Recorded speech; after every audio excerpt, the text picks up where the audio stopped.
Hi, magandang araw sa inyo mga kutsikoys at kutsikoys kong nasa water signs, especially for our Scorpio signs, no?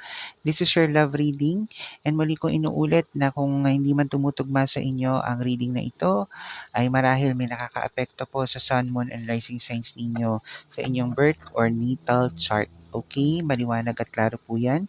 At anumang oras o anumang panahon ninyo na panood ito, mga Scorpio signs na collective people, maaaring ang mensahe na to ay para po sa inyo. Okay, so simulan natin yung love reading para sa love situation ng mga Scorpio signs na collective people. Ang tingnan natin kung ano nga bang mga recent na ganap sa inyo pong love situation. Okay? Right?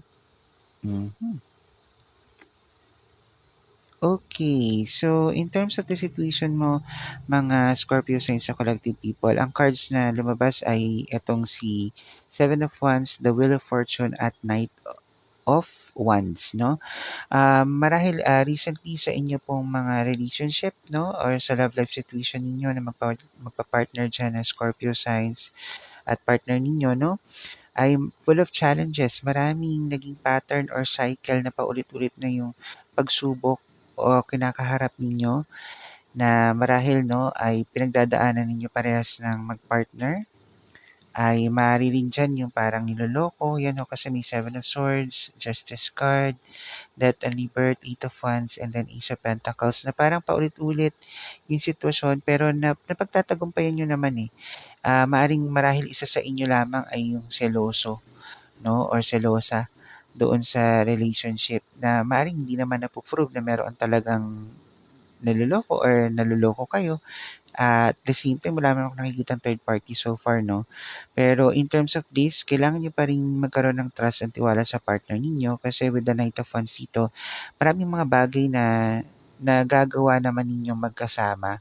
Yung mga anumang problema nito na dumating sa pagsubok sa inyo, marahil ito sa magpi-partner din or mga magbo-boyfriend, girlfriend or mag-aasawa na marahil ay may business parehas 'no, na mag-partner sila nung asawa or girlfriend or boyfriend nila na napagtatagumpayan ninyo. Just put a lot of passion into it and both of you will be able to rise up from the situation or mga chaotic problems recently.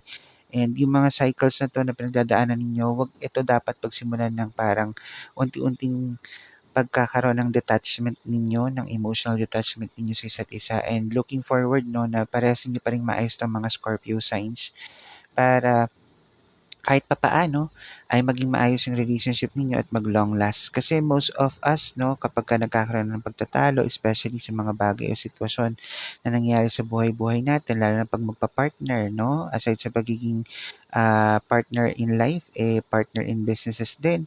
Tapos, nagkakaroon ng lamat yung sitwasyon dahil hindi na pag-uusapan at nare-resolve yung mga issues in between. So, kailangan lang dito mga Scorpio signs sa parehas kayo ng partner mo na magkaroon ng pagkakasundo na kailangan ninyong ayusin ang mga bawat bagay o sitwasyon in between. Okay? And in regards to this, lahat naman 'to ng pagsubok ninyo or mga pangyayari sa buhay ninyo na hindi maganda ay mapagtatagumpayan ninyo parehas.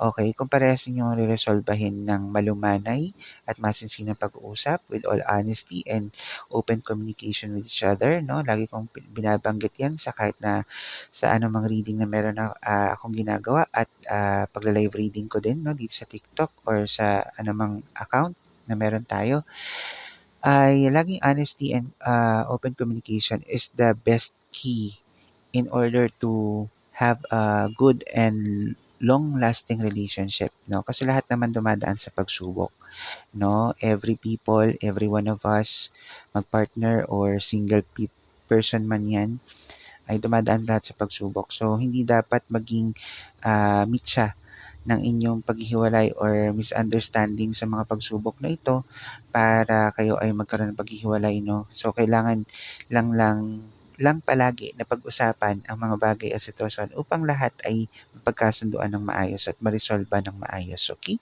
So ito lang yung nakikita ko so far mga Scorpio signs regarding sa reading ninyo sa love life and looking forward pa rin po na suportahan niyo pa rin po ang ating channel regarding sa situation 'no, no matter what. And muli po, this is Goddess Venus Tarot na nagsasabing always spread the love and have a wonderful day to everyone.